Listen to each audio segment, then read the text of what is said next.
Bonjour et bienvenue dans ce nouveau chapitre. Aujourd'hui, nous allons voir ensemble le fonctionnement du système de routing. Le routing est ce qui permet à la Laravel de faire correspondre une URL spécifique à un bout de code précis. Pour utiliser le système de routing, nous allons nous rendre dans le dossier route et modifier le fichier web.php. Allons rendre ce dossier route et modifier ce fichier. Nous allons remarquer que dans ce fichier, nous avons déjà une route prédéfinie. Alors, je vais essayer de vous expliquer cette route.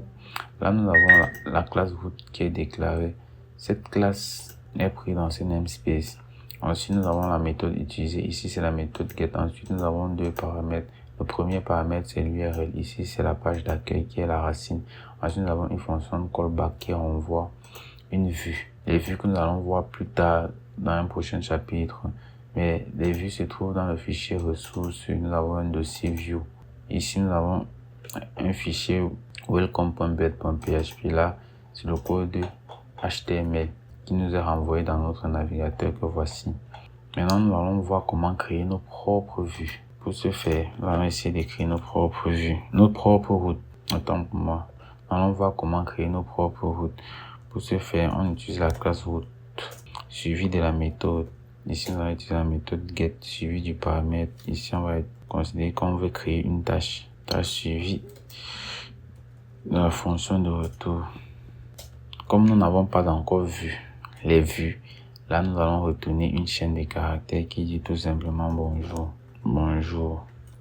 Si on essaie de se rendre dans notre navigateur et qu'on accède à notre tâche, on va atterrir sur la page bonjour. Et ce que nous devons remarquer, on va rendre dans l'inspecteur, aller dans l'onglet Network, ensuite dans document. On va remarquer que Laravel est assez intelligent pour nous donner le type de retour de l'entête. Là, on remarque qu'il retourne vitesse encodée en IETF8. Là, nous allons essayer de retourner un tableau. Là, si on se rend dans le navigateur, lorsqu'on actualise, on se rend compte que Laravel est assez intelligent pour nous retourner un JSON. Maintenant, on s'est dit qu'on aimerait avoir des paramètres dans l'URL. Là, imaginons que nous avons un paramètre name qui renvoie par exemple STF. Là, on va se poser comment occuper ce paramètre dans une application standard, dans une application PHP standard. Pour occuper ce paramètre, nous allons simplement venir là et appeler notre variable name suivi de la méthode get qui nous permet de récupérer une variable. Si on fait ainsi, quand on revient dans notre navigateur, là, il récupère notre variable qui est STF.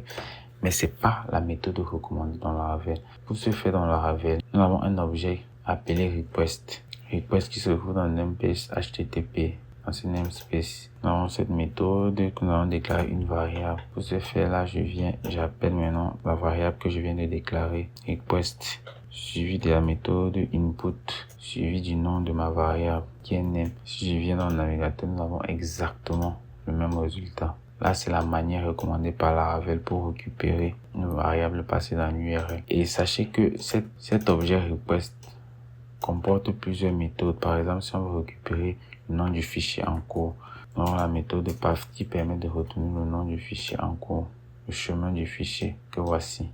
C'est le nom de ce fichier. C'est le nom du chemin en cours que voici. Ensuite, nous avons l'URL complet qui est la méthode URL.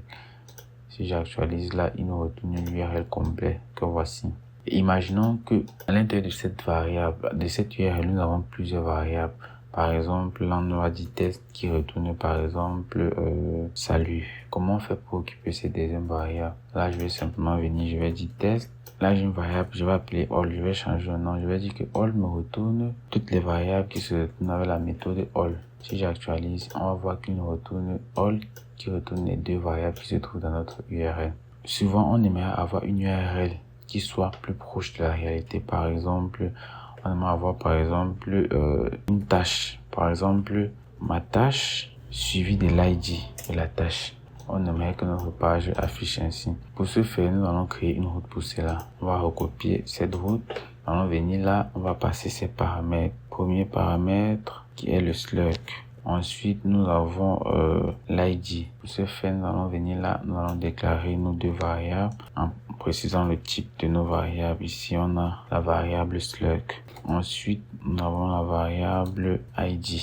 et nous allons récupérer ces deux variables. Là, nous avons le slug qui va nous retourner slug. Là, nous avons la variable id qui va nous retourner id. Si on se rend dans notre navigateur et que j'actualise, on voit qu'il nous retourne notre résultat. Mais on peut remarquer que c'est pas assez intelligent pour comprendre que toute cette partie correspond au slug et le 1 correspond à l'id. Pour résoudre ce problème, nous avons une méthode que nous pouvons appliquer sur notre route qui est le where et passer notre expression régulière. Là, nous allons dire que le slug doit comporter des lettres, des lettres alphabet allant de A à Z, des chiffres allant de 0 à 9, répétés plusieurs fois. Préciser répéter plusieurs fois. Aussi des tirets. Ensuite, on va préciser aussi. Je vais faire un copier-coller. On va aller à la ligne pour une bonne présentation. Je vais faire un copier-coller. Là, ici, on va préciser l'ID. Pour l'ID, c'est le type chaîne de caractères. Là, on va vraiment préciser que ça part de 0 à 9, répété plusieurs fois. Je vais vraiment se rendre dans le navigateur et actualiser la page. Et là, on se voit. Et là, on peut remarquer que là, ça fonctionne très bien. Maintenant, pour plus d'informations, vous pouvez vous rendre dans la documentation. Pour ceux qui veulent aller plus loin ou pour ceux qui ont des questions, vous pouvez poser dans les commentaires. Je vais vous répondre le plus tôt possible. Et sachez aussi que nous avons la possibilité de regrouper les routes. Si nous avons des routes qui utilisent des noms en commun. Bon, avant de ce faire, je vais vous montrer quelques autres méthodes. Là, nous pouvons nommer nos routes, par exemple. Bon, nous avons d'abord la possibilité de voir la liste de nos routes avec la commande php artisan route liste. Là, il nous a listé toutes nos routes. Maintenant, nous avons la possibilité de nommer chaque route. Par exemple, je peux venir là, je nomme ma route en disant name. Je précise qu'il va s'appeler index. Non, il va s'appeler .index. Il va s'appeler index.show. Si je me rends dans mon terminal et que j'exécute à nouveau la commande, on va se rendre compte que sur la première commande validée, voici nos routes, mais ils ne sont pas nommés. Mais lorsque je viens sur la deuxième commande, nous avons la méthode d'utiliser l'URL des routes et nous avons un nom. Et maintenant, nous avons la possibilité de grouper nos routes s'ils ont des choses, parce que nous pouvons remarquer que nos routes ont plusieurs choses en commun. Par exemple, là, nous avons le même nom. Nous avons la possibilité de les grouper. Et pour ce faire, nous allons créer une nouvelle route suivie du mot préfixe. Et dans ce préfixe, nous allons entrer ce mot en commun. Ensuite, nous allons maintenant grouper les routes et appeler la fonction de retour.